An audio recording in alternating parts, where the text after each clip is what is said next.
When hunger struck during the Great Depression, people ate whatever they could get their hands on, and I mean anything.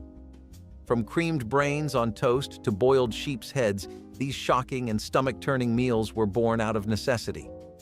These are dishes from that desperate era that thankfully disappeared from our tables. Who needs deli meat when you've got potato peels? During the Great Depression, even scraps were too valuable to waste, and that was the sentiment. Potato peel sandwiches were the epitome of making do and turned what most of us would toss into a surprisingly hearty meal. Stuffed between slices of bread, and if you were lucky, slathered with a bit of butter or lard, the peels were cleaned and fried in whatever grease was available. It's kind of like a rustic early version of a loaded potato skin sandwich. The crispy, slightly salty peels added a nice texture to otherwise plain bread. Sometimes onions or garlic would be thrown in for added flavor. And if you had cheese, jackpot. This humble meal was filling and resourceful and showed you didn't have to spend much to make something comforting. Potato peel sandwiches might seem like a relic of the past, but they've quietly influenced modern cooking trends. Today, zero-waste recipes and root-to-stem cooking draw inspiration from the same resourceful spirit. Chefs now celebrate potato peels as the star of gourmet dishes, seasoning them with truffle oil or pairing them with artisanal bread. The humble sandwich, once a survival tactic, has found new life as a talking point in sustainability circles. It's fascinating how something born out of necessity can inspire culinary innovation decades later. Maybe it's time to bring them back, not out of desperation, but out of respect for their history. Potted meat spread. The 1930s tin can be savior. You're absolutely right if you're imagining mystery meat mashed into a paste. However, let's face it, that little tin of potted meat was the hero of many Depression-era meals. This questionable concoction was spread on crackers or smeared between slices of stale bread and kept families fed when other protein sources were out of reach. Potted meat spread was made from finely ground scraps of pork or beef, seasoned with salt, spices, and sometimes gelatin, and had a long shelf life and a low price tag. Others got creative, adding it to onions or pickles to add some flavor. Some were not so lucky and ate it straight from the can. And let's not forget the genius marketing. Even if potted meat wasn't exactly a gourmet experience, it was often marketed as the ultimate protein-packed snack for families on the go. During a time when home-cooked meals were often replaced by anything that could be prepared quickly, it was cheap, filling, and in its own way, a miracle worker. Was it delicious? Probably not. It was practical, portable, and didn't need cooking. A major bonus when every penny counted. Potted meat spread still lives on in grocery aisles as a throwback to those hard times. You won't see it on the center of a modern charcuterie board, but it's a reminder of survival, ingenuity, and the pure will to make something edible out of almost nothing. Sometimes dinner was just onions, water, and a dream. Depression-era classic born of pure necessity, onion gravy on bread. Onions were the next best thing to flavor whatever scraps you had, or didn't have, when meat was scarce. The result? A simple, savory meal that was surprisingly satisfying, given its humble beginnings. Frying onions in a bit of lard or butter, if you were lucky, then simmering them in water and thickening the mixture with flour was the way the gravy was made. Voila! Pour this over a slice of bread, and dinner was served. Interestingly, onion gravy on bread became such a staple that it wasn't just limited to supper. It sometimes served as a breakfast or lunch, depending on what was available. The beauty of the dish was its ability to stretch the little food that people had into a comforting meal. And while the dish might not have earned high culinary acclaim back in the day, it was a true testament to the resourcefulness and resilience of families during the Great Depression. Even if the bread was stale, the gravy would soften it right up. It wasn't just about feeding an entire family, it was about stretching a single onion. Today, we may not think onion gravy on bread is much of a culinary wonder, but back then it was a lifeline.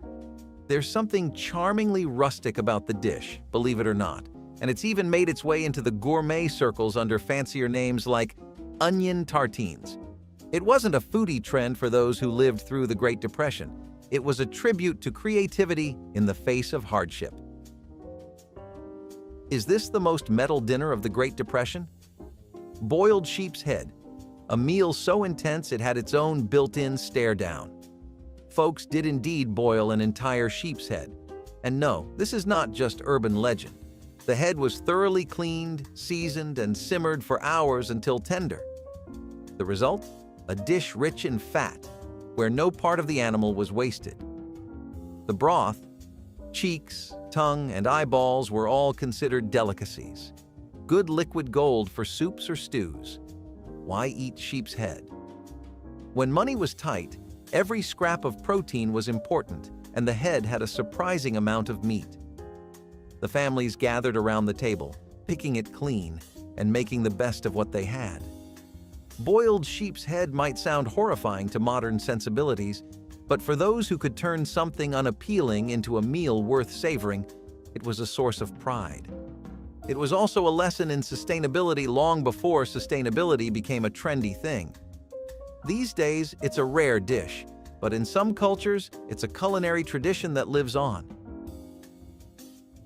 If the idea of cow brain stew makes you squirm, just think about eating it because you had no other choice. Even during the Great Depression, even cow brains were fair game in the fight against hunger. Surprisingly, they weren't just edible. In some circles, they were considered a delicacy. The process of making cow brain stew was meticulous. Brains had to be carefully cleaned to remove any membranes and then gently cooked to avoid an overly rubbery texture. Once seasoned and simmered, the resulting stew had a smooth, creamy consistency that was somewhat comforting. It was silky, almost custard-like, and possibly that's why some people actually liked it. The brain was usually served over rice or potatoes and made one brain into a meal for a family. Cow brain was nutritionally a powerhouse of protein and vitamins and was a valuable food source in lean times. The idea of eating brains didn't exactly have much popularity, and as soon as more appealing options were offered, cow brain stew fell out of favor. Interestingly, in some cultures, eating brain meat was considered a delicacy long before the Depression. For example, certain European and Asian dishes have celebrated cow brains as a prized food item. But as food options became more plentiful and tastes evolved, cow brain stew faded into the background, becoming a curious relic of a time when necessity ruled the dinner plate. These days, cow brain stew is more likely to be a dare than a dinner table. Back then, it was a lifesaver, proving that humans can eat anything, even when the going gets tough. Creamed brains on toast is the meal that makes squeamish eaters bolt from the table if there ever was one. During the Great Depression, resourcefulness was king, and nothing went to waste, not even a part of the animal. While many struggling families would eat brains, they were a delicacy. Don't be fooled by the word delicacy. This dish was born out of necessity, not gourmet aspirations. Making it was straightforward. Brains were boiled or sautéed with onions, milk, and a pinch of seasoning, cow or pig being the usual suspects. The mixture thickened to a creamy consistency and was ladled over toasted bread, often the stale kind, because, waste not, want not. It looked like a bizarre version of gravy toast, but it was Instagram-worthy, and it did fill bellies when there were few other options. Brains were rich and almost buttery, but convincing anyone to dig in was another matter entirely. Kids were probably bribed with the promise of dessert if they cleaned their plates even then.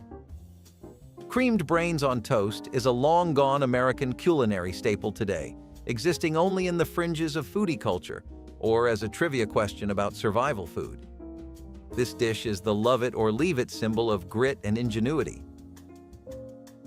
Prune pudding is evidence that even in hard times, people still wanted a sweet ending to their meal. Fresh fruit was rare during the Great Depression, and prunes, with their long shelf life and natural sweetness, were the unsung heroes of dessert. They weren't glamorous, but they did the job. This was a humble pudding, stewed down to a thick, syrupy base. Prunes were often sweetened with sugar and spiced with cinnamon or nutmeg to improve the flavor. A few cooks even added milk, breadcrumbs, or a touch of lemon juice to brighten the dish. But if you were lucky, it might be topped with a dollop of whipped cream. But that was a luxury. Real quick, if you're loving this content as much as we loved making it, hit subscribe to stay connected and help us reach even more amazing folks like you. Prune pudding was surprisingly nutritionally rich for its simplicity. It wasn't just a treat, it was practical sustenance packed with fiber and vitamins. But its reputation as a digestive aid made it a divisive dessert. It wasn't everyone's idea of a sweet indulgence, to put it mildly. Prune pudding has faded into the background today, often overshadowed by more flashy desserts. In a world fixated on superfoods and functional eating, maybe it's time for this Depression-era favorite to come back. But don't expect it to replace chocolate cake anytime soon. What if you opened a can and slid out an entire chicken, gelatinous and glistening in all its preserved glory? Isn't that the stuff of a culinary horror story? But the canned whole chicken was a practical miracle for struggling Depression families.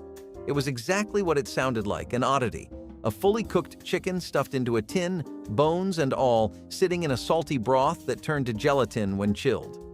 No one could afford to be picky in the 1930s, but the sight of it wobbling onto a plate might have been enough to make someone lose their appetite. The process of making canned whole chicken was fascinating.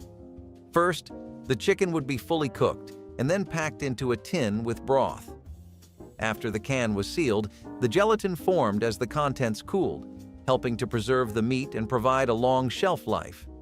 While it didn't have the tender, fresh flavor of a roast chicken, it was a surprisingly adaptable ingredient. Heated whole or shredded into soups, casseroles, or sandwiches, the chicken was a versatile, cost-effective protein source. Taste-wise, it wasn't winning any Michelin stars, but it did what it needed to do: keep families fed. It wasn't fresh, but the salty flavor covered that up, and when combined with gravy or spices, it was surprisingly tasty. Canned chicken still exists, but the whole chicken in a can is a thing of the past. It's a sign of how far food preservation has come and a reminder of what desperate times can do. The canned whole chicken is gone, but those who lived through its heyday have not forgotten it. Culinary creativity and gelatin met, and not always in a good way, in Aspic salads. Imagine a jello mold of vegetables, meat, or eggs squirming to the dinner table. But if that doesn't sound appetizing, you're not alone. These savory gelatin dishes were a common way to stretch ingredients during the Great Depression. Affordable and easy to prepare, gelatin was made from boiled animal bones. Families would toss in whatever scraps were available: cooked chicken, canned peas, shredded carrots, hard-boiled eggs, often flavored with broth or tomato juice to create a savory base. It turned out to be a strange mixture that looked like dessert, but tasted like a casserole. Some loved them because aspics were practical, and others hated them because they were so textural. It was filling, but not appetizing, the sight of meat suspended in a quivering jelly. Sunday suppers often featured these salads, served with crackers or bread to make the meal even heartier. Aspic salads are a punchline today, not a recipe, but they are a symbol of a generation that found a way to make do with what it had. They're a wobbly slice of history. Love them or hate them. Surprise spice cake is a prime example of how Depression-era cooks knew how to turn a lack of ingredients into a culinary triumph. No eggs, butter, or milk? No problem. This cake was made with pantry staples and a little ingenuity, and turned out moist, flavorful, and most importantly, budget-friendly. Often the surprise was in its unexpected ingredients. Some of the versions used mayonnaise in place of eggs and oil, vinegar, or even tomato soup to add moisture.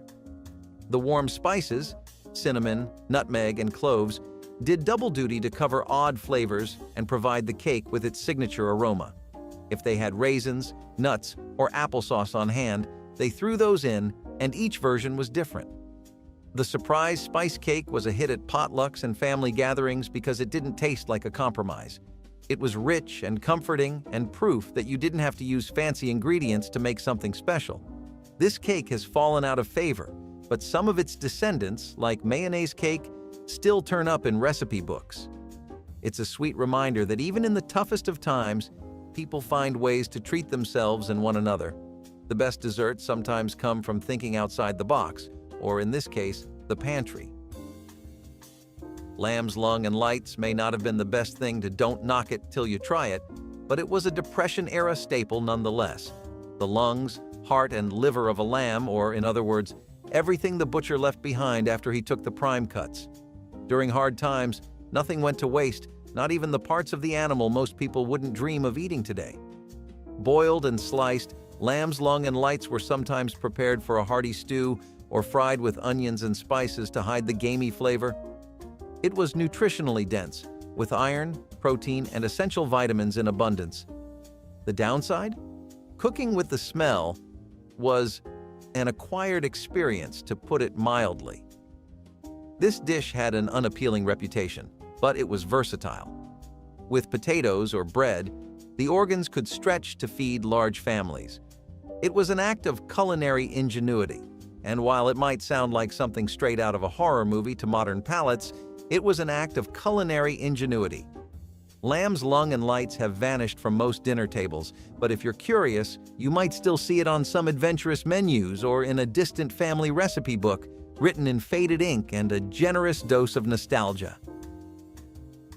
That's right, boiled cow udder. You're either a Depression-era cook or incredibly brave if you've ever looked at a cow and wondered, I wonder what that part tastes like. Waste not, want not was embodied in cow udder, which would turn a regularly discarded part into a meal that fed hungry families. Preparation was simple but labor-intensive. But the udder had to be thoroughly cleaned, for obvious reasons, and then boiled for hours to soften its tough texture. It was cooked and sliced and served plain or fried for a little extra flavor.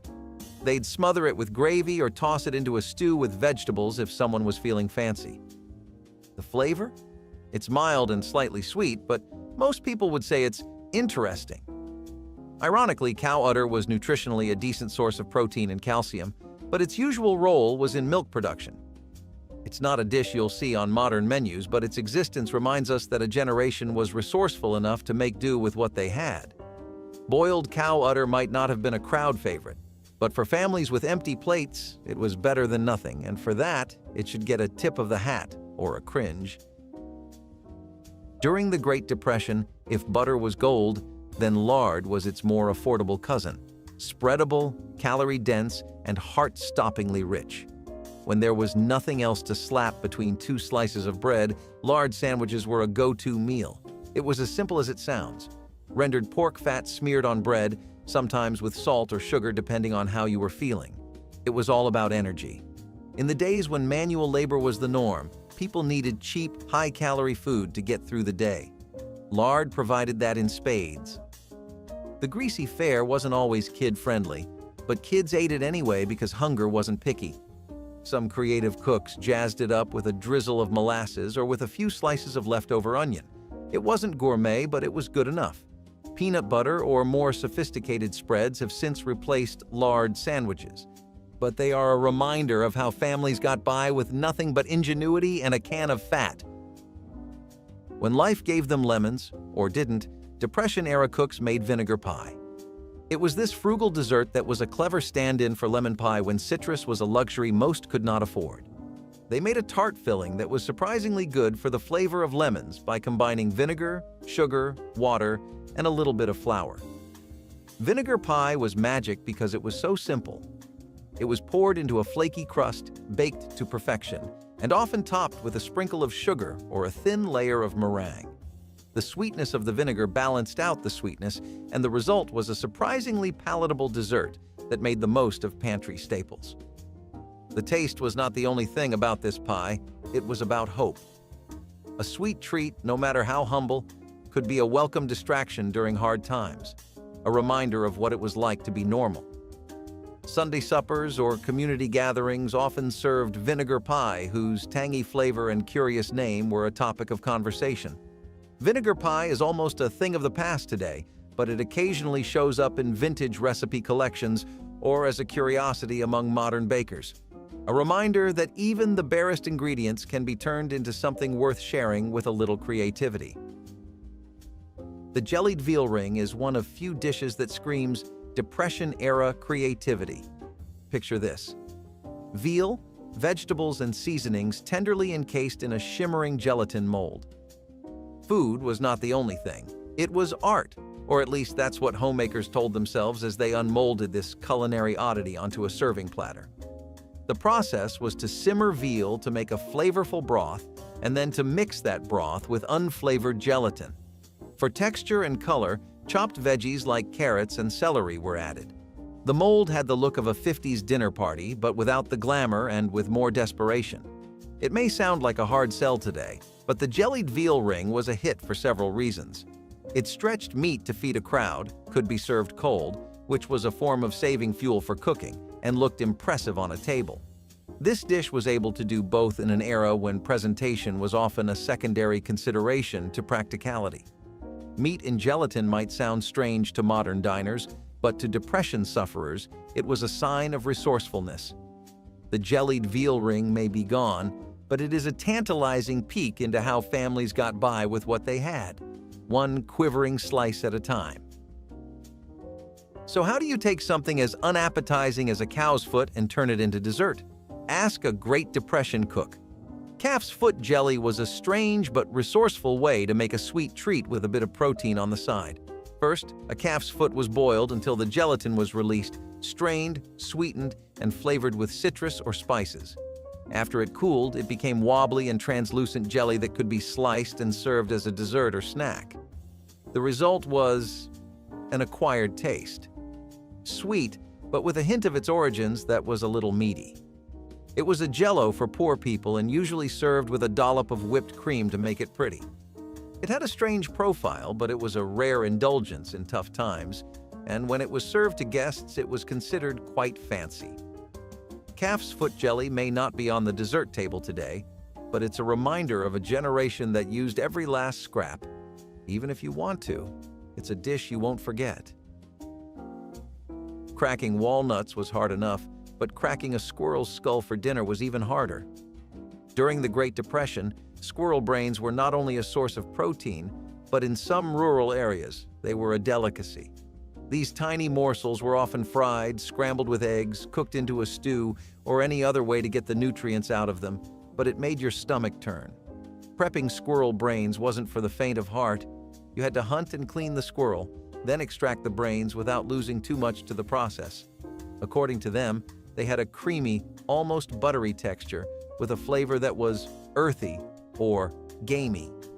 In parts of the country where game was plentiful and other protein sources scarce, squirrel brains became a symbol of survival. This dish is all but extinct today, thankfully, but it's a reminder of just how far people were willing to go to fill their plates during hard times.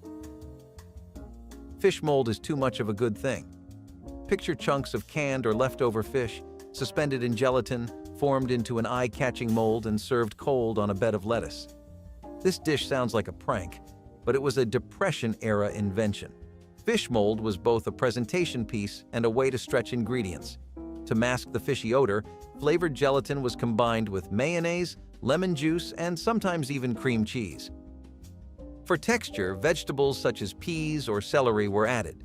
When it was once molded and chilled, it became a central piece to family dinners or potlucks.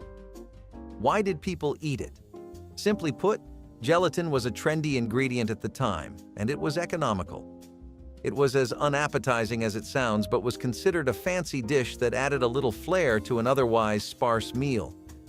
Fish mold lives on today in vintage cookbooks, accompanied by bemused commentary from modern readers. It's not likely to come back, but it's a quirky culinary relic. Boiled tongue may sound awful, but it was a Depression-era classic that used cheap cuts of meat. Boiled for hours until tender, the tongue was usually beef, sliced and served hot or cold. It had an off-putting origin, but it was surprisingly delicious when prepared well. It was a straightforward cooking process, but very labor-intensive. Onions, garlic, and spices were simmered with the tongue to add flavor. The tough outer layer was peeled away after cooking to reveal a tender, flavorful meat. Boiled tongue was a versatile dish that could be served with mustard, gravy, or sliced thin for sandwiches and fed families cheaply. Tongue is nutritionally rich in protein and iron and is a good meal during lean times. It has a soft texture like roast beef, and is mild enough that picky eaters would like it if they didn't ask too many questions about what they were eating. Boiled tongue has fallen out of favor on most dinner tables, but it remains a favorite of adventurous eaters. It's proof that even the most weird cuts of meat can be a winner when prepared properly. If your garden only provided turnips, you learn to love every part of the plant, including the greens. Turnip greens were a Depression staple, prized for their availability and nutritional value.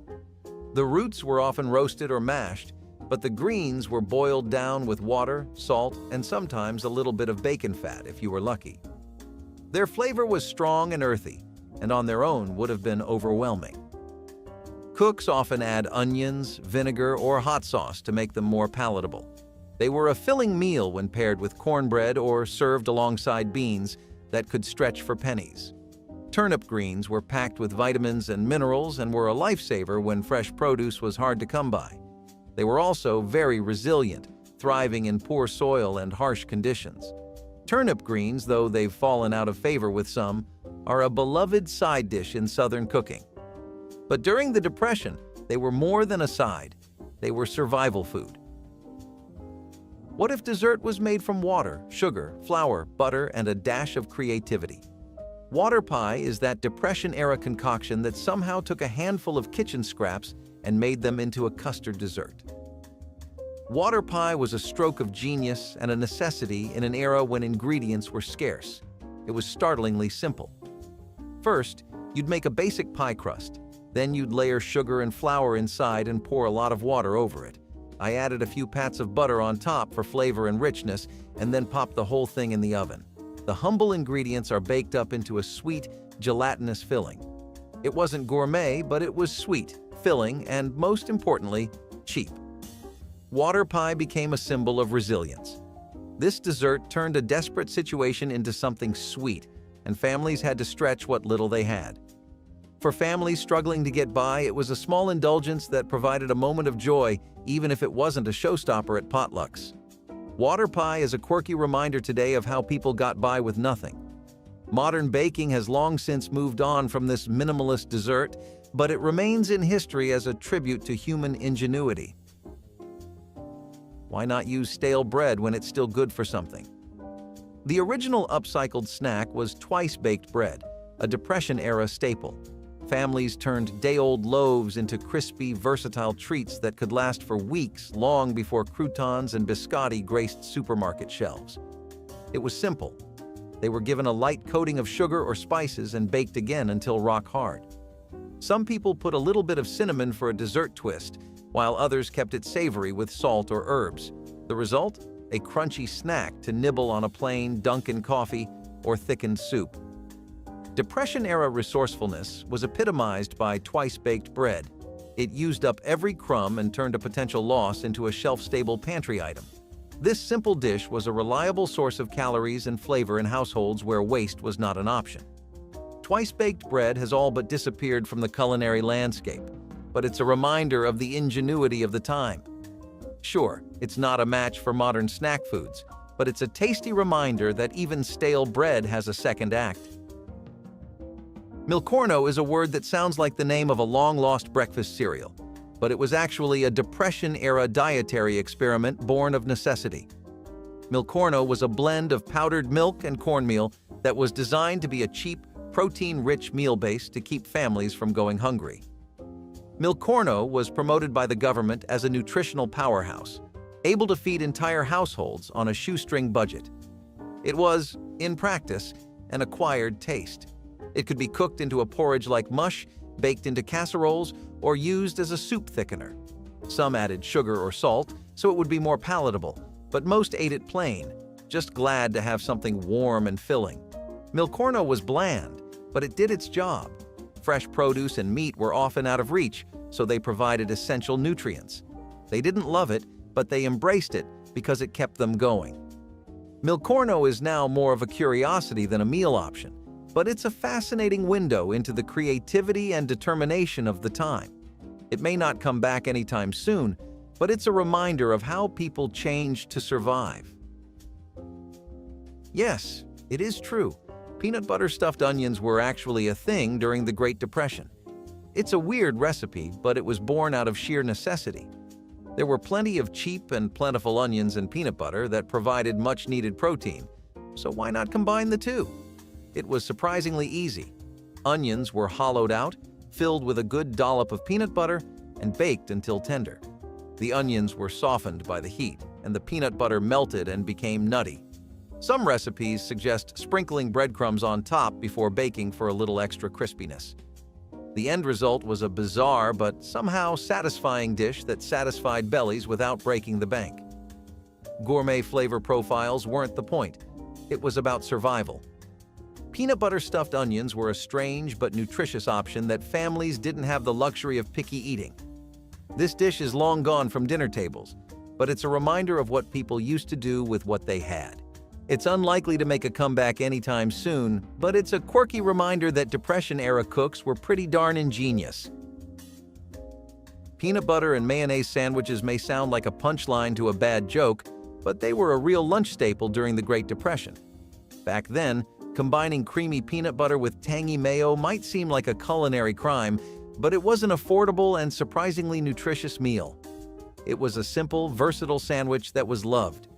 Families could whip up a filling meal in seconds with just 2 ingredients. The tanginess of the mayo balanced out the sweetness of the peanut butter, and the combination of the two was actually quite delicious. And dare I say, some people actually liked it. Some added pickles, bananas, or even lettuce for an adventurous twist. This unlikely combo wasn't a fluke, it was a smart way to stretch ingredients and keep bellies full. Peanut butter and mayonnaise were cheap and easy to get, so they were perfect partners in crime. This sandwich is mostly a thing of the past, but it occasionally makes an appearance in nostalgic food circles. It's a quirky relic of an era that was defined by culinary creativity and resilience. Love it or hate it. Maybe someday it'll be trendy again. This has happened before. This simple, affordable dish made its way onto many kitchen tables. Creamed peas on toast. Yuck! Sounds terrible to me, but maybe some of you will disagree. In hard times, this was the go-to meal for families looking for something hearty without draining the pantry. Canned peas, some butter, flour, and milk, and you had yourself a creamy sauce that could turn a humble slice of toast into a meal. I know it doesn't sound glamorous, but creamed peas on toast were the purest form of comfort. You didn't need fancy ingredients or hours of prep time. Toss the peas in a quick white sauce, pour it over toast, and voila, dinner is served. It was filling and warm, with just the right amount of creamines to make you forget that it was actually a can of peas and a piece of toast. Creamed peas on toast came with a great bonus. It was quick to prepare, making it ideal for those nights when you were hungry but didn't have much to work with. It won't win you any culinary awards, but creamed peas on toast was a no-fuss comfort food that got the job done. Vegetable pot pie was proof that you didn't need meat to make a satisfying meal. When times were tough and the meat was either too pricey or just plain unavailable, families turned to the next best thing: vegetables. Awful alternative for all of us who hate veggies, but you had to do what you had to do just to get by. The humble pot pie, traditionally packed with chicken or beef, took a vegetable-only turn during the Great Depression. It consisted of hearty vegetables like potatoes, carrots, peas, and some onions. Vegetable pot pie was a filling, flavorful dish that still gave you that comforting feeling of a homemade meal. And nobody here can even imagine what that must have felt like. When all you ate were just scraps of whatever you could find, getting a vegetable pot pie must have felt like getting a roasted steak. Plus, it was a great way to use up whatever was in the garden or on sale at the market. No meat? No problem. Those veggies could stand their ground. Cooking a vegetable pot pie wasn't only about stretching the budget, it was also about creativity. You could throw in whatever comes to mind and call it dinner. If you, by some miraculous chance, got any canned tuna, that would go in there also. And let's be honest, upon cracking open that golden crust, it didn't matter what lay inside. It only mattered that you had food on the table. Artichokes were in the same vein of ingredients that asparaguses were, because they were also really seasonal ones that you could only get in California. At least the best quality ones only came out of there. That meant other states in America were usually importing artichokes from there, so a bunch of artichokes in California might run you 10 to 20 cents. But in other states, it may cost twice that to cover up the costs of importing. It was also one of those ingredients you needed skilled labor for, because you couldn't work with the delicacy of artichokes if you didn't know your way around one. Most dishes that made use of it anyway involved a lot of French-inspired methods like steaming and using hollandaise sauce or premium butter and herbs.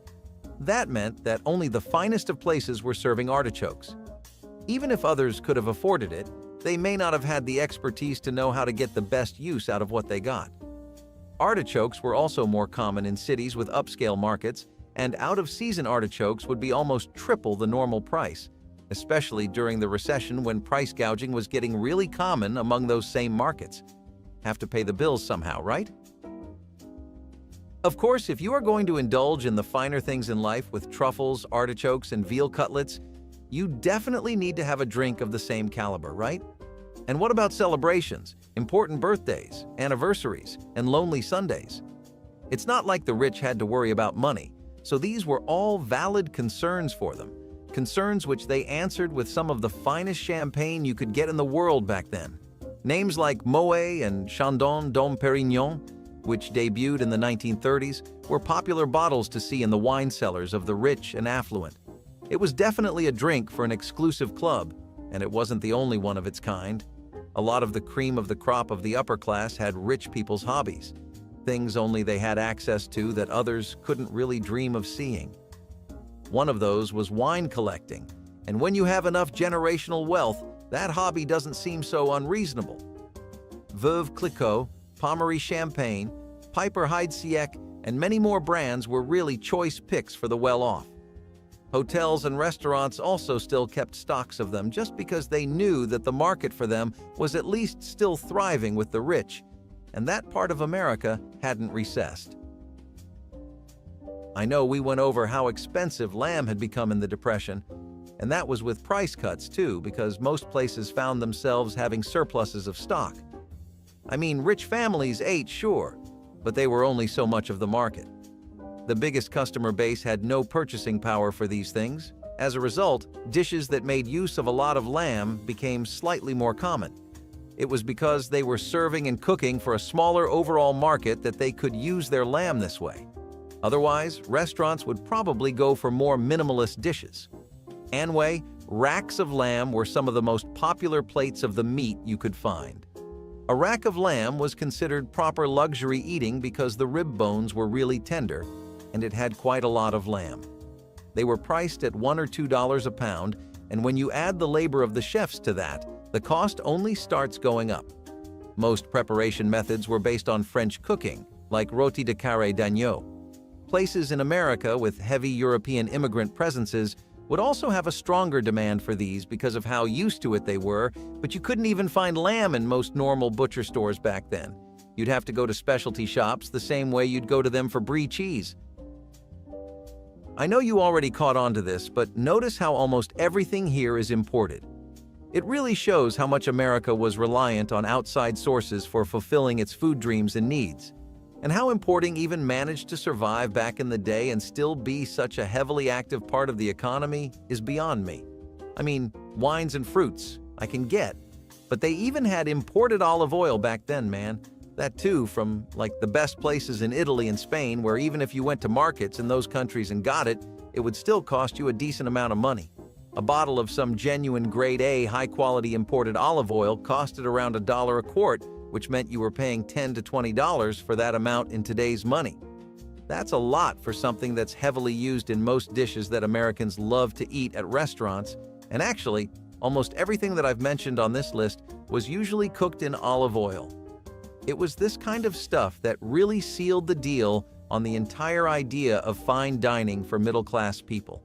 If it really was just the MVP of the dish that you were paying a big cut of your check for, then it would still be somewhat justifiable at certain points of the year to splurge on good food.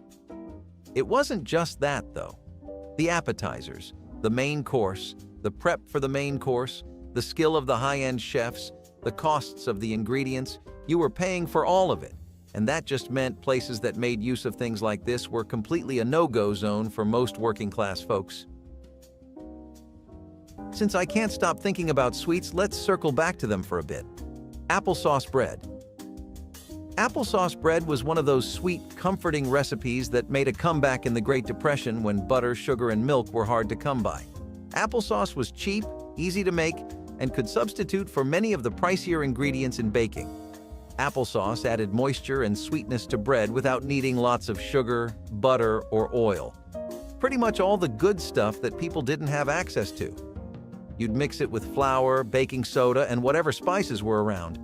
Cinnamon was the best, but you had to be lucky. This was the perfect recipe to create a dense, cake-like bread that was perfect for breakfast or dessert. And let's not forget the applesauce itself. It was a hero in its own right. People made it from leftover or bruised apples that would have otherwise gone to waste.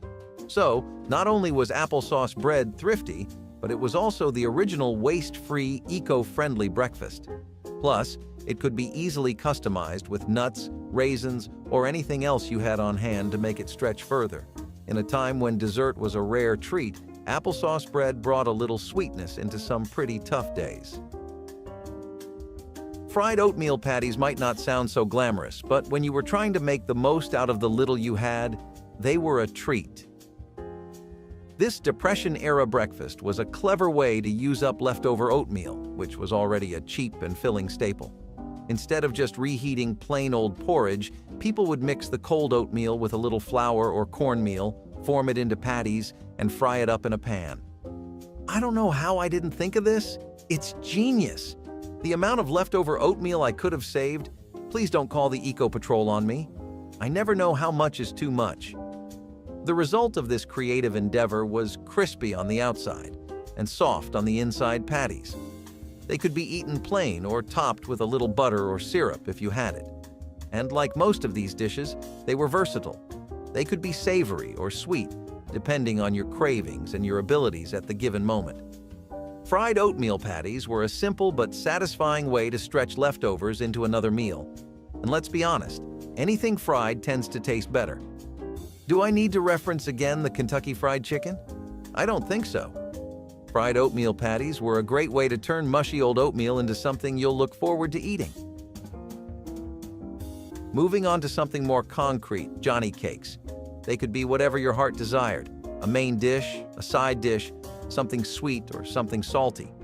They were true soldiers during the tough times. These cornmeal-based pancakes were a lifesaver for families looking to stretch their budgets. With just a few basic ingredients, cornmeal, water, and maybe a dash of salt if you were feeling fancy, you could whip up a batch of Johnny cakes that kept everyone fed without having to pull a bank job. Bread was often too expensive or hard to come by. Johnny cakes were the affordable alternative that could be made from cornmeal, which was widely available and cheap. These little golden cakes were versatile too. You could eat them plain, or drizzled with syrup if you were lucky to have it lying around the house. Johnny cakes were filling and could hold their own as the main course or side dish. Some people might say that they were a bit bland, but what did you expect? A gourmet meal in those times? Johnny cakes were the epitome of resourcefulness. Just cornmeal and water mixed together and fried up on a hot griddle. Simple? Yes. But when you're trying to make every penny count, Johnny cakes got the job done and kept hunger away. Mock chicken legs, a true culinary illusion of the Great Depression. When actual chicken legs were too expensive to buy, people had to get creative, crafting drumsticks out of inexpensive cuts of meat like pork or veal and shaping them to look like the real thing. These so-called legs were then breaded, fried, or baked and served up with high hopes that no one would notice the difference. And honestly, in times as hard as those, nobody even cared which meat they were having, as long as it tasted good and filled you up. The beauty of mock chicken legs is that for a split second, you would forget that it wasn't an actual chicken leg on your plate, rather something that resembled one. It was a brilliant way for families to serve something that felt like a treat without the high cost. Plus, let's give a shout out to all those women who shaped that meat to look like a drumstick. That takes a certain level of dedication. It's a testament to how far people were willing to go to make ends meet while still putting something fun on the table. Mock chicken legs became household favorites, proving that with a little creativity in the kitchen, you could really stretch that budget. When fresh veggies were hard to come by, and come on, who doesn't love peanut butter in any way, shape, or form? Coffee soup, the liquid breakfast of the hard times. Coffee soup was one of the more unconventional Depression-era breakfasts, but it made sense when you think about the times. Coffee was cheap, which might come as a shocker since it is so expensive now.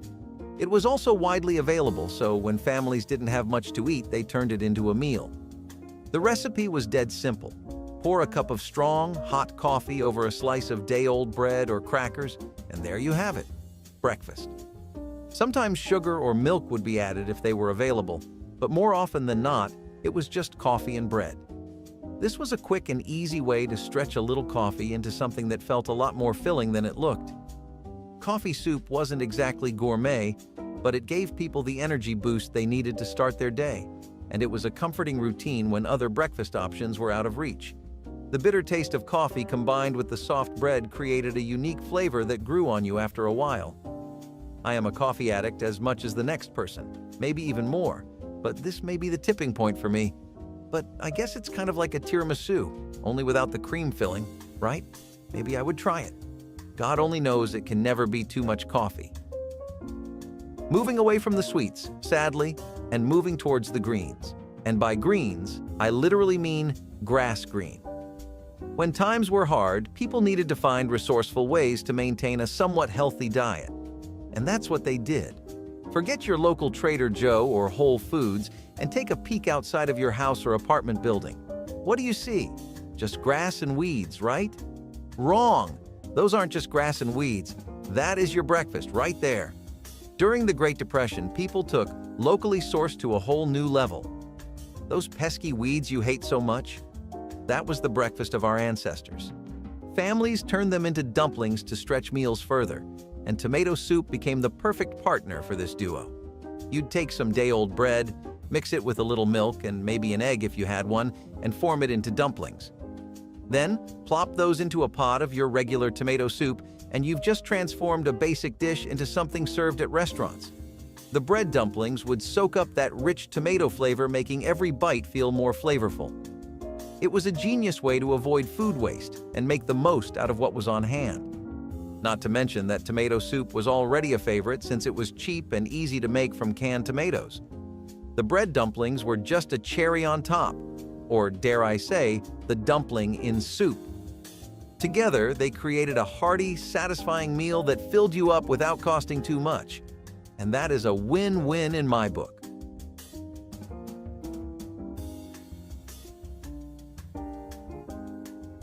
While on the topic of soup, let's not forget to mention onion soup. And since it is fall and fall is the soup-making season, maybe you'll get an idea or two on what to make for your next dinner. The onion soup was proof that even the humblest ingredients could make a delicious meal. In case you didn't know, when you're working on a tight budget, onions become your best mates. They were widely available and quite cheap at the time, so they were the go-to vegetable in hard times. When you mix a few onions and some broth, even if it's just water and a bouillon cube, you'll get yourself a soup that's rich in flavor but light on your wallet. The thing that makes onion soup such a classic and timeless meal is its simplicity. Though caramelizing onions takes a bit of time and patience, they add a depth of flavor that makes you forget you're eating something as simple as soup. Once they hit that sweet golden spot, there's no coming back. With just a few ingredients, you can create something that feels gourmet, even when times are lean. But we can't forget the bread and cheese. No onion soup is complete without them. Traditionally, a slice of bread and a sprinkle of cheese are broiled on top. But even without this fancy finish, onion soup remains a delicacy of this time. What fascinates me about onion soup is that it manages to make an ingredient such as an onion the star of the show, making it into a bowl of comfort that feels like a splurge, even though it is not. Actually, just truffles. The more rare a truffle was, like the top-of-the-line imported black or white ones, and these usually came right out of Europe, the more expensive it would be per ounce. The established rate that most people were working off just to make a truffle-selling business break even or be profitable was $4 to $6 per ounce, which means it would make it around $60 to $80 per pound. That's about for people's salary for a week, man. That's a bit dystopian if you ask me. It was definitely considered a massive luxury, and only high-end fancy French and Italian places were fond of serving truffle-based dishes, but the intended effect worked. It attracted rich clientele better than anything else, as a lot of them were eager to get the precious truffles they had become so used to before imports started to slow down during the Depression. Even then, rich people had their ways. Pheasant was a wild game bird, but it was considered a rare delicacy. It wasn't the most expensive thing, at least if we're talking about rich people's money, but it was costly. A bird would usually reach $1 to $2, which meant that dishes were for $3 to $4. The real issue with pheasant was that it took a lot of work to store it properly. That meant that only specialized restaurants with top-of-the-line chefs knew how to make the best use of pheasant, and they charged accordingly for their skill and labor. That was also a part of why pheasant was something that was considered luxury dining preserved for the rich. Even if you did find an affordable pheasant at a local joint in states where it was hunted and so it was a bit more accessible, you weren't sure if you could trust the chef to make the best use of the bird. If you wanted to go and have a real pheasant dish, you'd have to step into a fancy place with chefs that were worth the money. The Depression was a bit of a weird time for wine lovers and winemakers. I mean, sure, domestic winemaking was growing firmly as a respectable industry, though it had the obvious setbacks most people were facing during the Depression. However, it wasn't able to capture the biggest market, which was the upper elite class. They were still very much hung up on their imported French delicacies, which were really considered some of the best bottles you could pop open in the entire world. Some of the most famous French wines like Chateau Lafite Rothschild, Chateau Margaux, French Bordeaux, and some other fancy categories of wine like Burgundy, among which Corton Charlemagne and Domaine de la Romanée Conti were extremely popular. Think of the market for these things as really niche and selective, but incredibly dense and active. A bottle of these would cost as much as smoked salmon or truffles, so if you ever stepped into someone's house and they had bottles like these on display, you just knew they were loaded. Not that houses like that were common during the Depression. Yet another aspect of French culture that America as a country could never do away with, even in times as harsh and frugal as the Depression, was Brie cheese. This was a really special kind of cheese because it had this incredibly soft texture with a rich, creamy interior and a bloomy rind that made it top dog in the cheese world. Everyone was singing the praises of Brie cheese and how it was yet another culinary goldmine discovered by the French, forever enriching the food scene globally.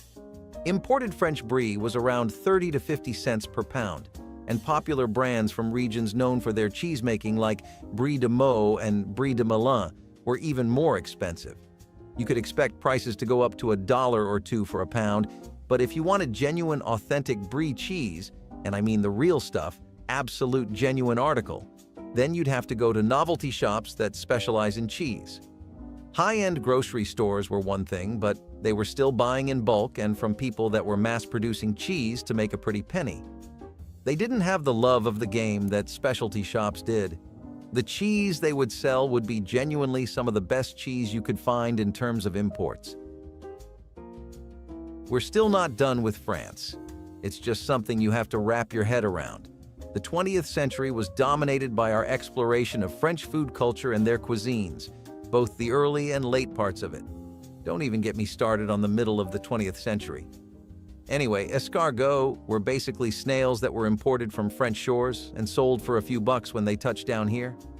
Premier French restaurants in New York would always have this as one of their finest aspects of French appetizers, and it was definitely popular with the rich crowd. It wasn't really all that good to most people because it was a bit out of touch with the kind of taste palettes and flavor profiles that were jibing with the American people back then, because a lot of people had different tastes. I don't mean that in the general different strokes for different folks kind of way. I mean that as a result of rationing for years and then foraging and living off of vegetable soups and stews, people had gotten more accustomed to things like potatoes, greens, and squirrel meat. So there wasn't much of a demand for snails to shine with the mass public anyway.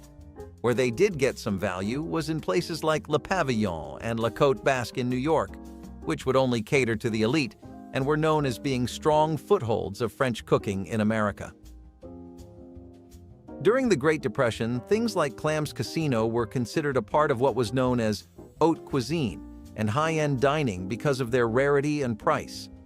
A lot of fancy eating back then was actually just for status, and the heavy pricing of most of these dishes is what attracted a lot of the kind of gentry that would frequent high-end restaurants in the first place. Clams casino was a clam-based dish that was first made in the early 1900s at the casino at Narragansett Pier, which is located in Rhode Island. Ever since its inception, it's only continued to go upwards in terms of price, which kind of speaks to the name it made for itself. The dish involves very 5-star quality strips of bacon. A lot different from your usual diner dish, that's for sure. Top it off with seasoned breadcrumbs and shellfish, and you have a pretty tasty dish around baked clams. Not the most popular thing to make the centerpiece of a recipe, but this definitely accomplished everything it tried to do flavor-wise. It was smoky, savory, and just appetizing enough to work great as an entree. Staying on the theme of no waste or zero waste, whatever you prefer to call it, we've got ourselves split pea soup with ham. When money was tight and meat was a luxury, even the humble ham bone found new life as the star of this hearty dish. Toss it into a pot of split peas, and you've got yourself a soup that could feed the whole family for days. The magic of the soup wasn't in the peas, but in the leftover ham bone, which gave the soup that smoky, rich flavor you could ask for without actually needing any meat. That right there is kitchen creativity at its finest, bringing out every bit of goodness out of something that might have otherwise been thrown away. As the peas simmer and break down, the ham bone starts working its magic and releases all the flavors into the broth. If you were one of the lucky ones, you would catch a few small bits of meat still clinging to it. But never mind if you didn't, the bone still did its job. Corned beef and potato hash was a true Depression-era hero. It was affordable and filling. In a time when fresh meat was hard to come by, corned beef in a can was a lifesaver. Corned beef and potato hash was a shelf-stable, cheap, and stretchy meal. It was a dish that kept bellies full without keeping the wallets empty. The beauty of corned beef hash was in its simplicity. Fry up some chopped potatoes, toss in that canned corned beef, and let it all get crispy in the pan. Adding an onion or two added a bit of spice, but not everyone had that option available. But even if you couldn't afford onions, the combination of corned beef and potatoes was just enough. It was a meal that tasted like you put way more work in than you actually did. It was the kind of meal that could stretch to feed the whole family and still leave enough for leftovers the next day. Corned beef and potato hash wasn't just a Depression-era staple. It was proof that you didn't need fresh ingredients or fancy cooking techniques to make a hearty, filling, and tasty dish on a budget. When times were tough, nothing went to waste, especially not bread. Instead of tossing out stale loaves, moving on to something less fun: egg and potato hash. Egg and potato hash was the ultimate Depression-era breakfast because it was cheap, filling, and easy to throw together. Potatoes, one of the most budget-friendly foods around, were diced and fried until crispy, then mixed with scrambled eggs. If you were lucky, you might throw in a little onion or whatever leftovers were kicking around. Bits of ham, maybe even a stray vegetable. The beauty of this dish was that you could stretch it as far as you needed. Not enough eggs? No problem, just add more potatoes. The fried potatoes added that crispy texture, while the eggs brought in some much-needed protein to keep you going through the day. It wasn't anything fancy, but it was warm and hearty, plus it kept everyone fed and happy. Egg and potato hash was the kind of meal that stuck to your ribs and could easily turn a couple of basic items into a satisfying breakfast that made you feel like you weren't missing out, even during tough times.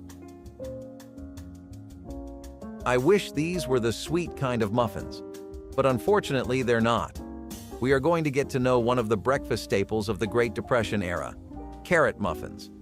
Some might say that this was a sweet way to sneak some veggies to the table. With butter and sugar in short supply, people used the natural sweetness of carrots to help flavor their muffins, creating a sweet and moist breakfast without breaking the bank. Now, I get that carrots have a sweet taste to them, but I wouldn't call this meal sweet unless someone added some sugar to it. Not much, just a little would be enough. These muffins were also super versatile. If you had some cinnamon or nutmeg, you could spice them up. Or if you had some raisins or nuts, you could throw them in too for some extra flavor. They were an affordable, filling option that got people through hard times and got some vegetables into kids' mouths and bellies. Not a total parenting waste, don't you think? Just kidding, it was an epic parenting victory. Any veggies that somehow get into kids' hands is a win-win situation. As I mentioned before, eggs were hard to come by in those times, and it showed. Food didn't contain enough protein, and it was hard to maintain energy levels throughout the day. Beans and rice, a dynamic duo that has been filling up bellies for generations. In lean times, this combination was a nutritional powerhouse with protein, carbs, and plenty of flavor, all without costing much. When money was tight, beans and rice were the way to go. They were cheap, filling, and could stretch to feed a whole family with just a few basic ingredients. Another great thing about this meal is its versatility. Got any spices lying around? Throw them in. A sad, lonely veggie waiting to be declared garbage? Throw it in too. It is the meal that will adapt to whatever you had in the house, not the other way around. It always manages to come out tasting like you put more effort into it than you did. Plus, let's be real. When you've got a pot of beans simmering away and some rice cooking on the side, it smells like home, which is what people at the time desperately needed to be reminded of. The beauty of bean and rice is that it is not just a survival meal, it is a comfort food packed with nutrition. While we're on the topic of rice, my personal favorite, rice pudding. A sweet reminder that nothing should go to waste, especially not leftover rice. In the era of the Great Depression, where every rice grain was counted, families found a way to turn yesterday's leftover dinner into today's sweet dessert. Rice pudding became the ultimate budget-friendly treat, transforming something simple into something comforting and sweet with just a little sugar, milk, and a dash of cinnamon if you were feeling particularly fancy. I know leftover rice seems kind of blah, but once it simmers into something that looks and smells like pudding, you'll forget what you were even talking about. Plus, it was an easy way to turn ingredients you had into something new, which saved you money and a trip to the store. It felt like a real treat even in lean times, and that's why it was so popular among families. A warm bowl of rice pudding could brighten up the end of any meal, turning frugality into a moment of indulgence. So even though it started as a way to cut food waste, it stayed a family favorite that warmed up even the coldest hearts in those freezing times. These meals made your stomach come up through your nose. Give us a like and subscribe. Don't forget to tell us in the comments which of these dishes were your favorite or least favorite.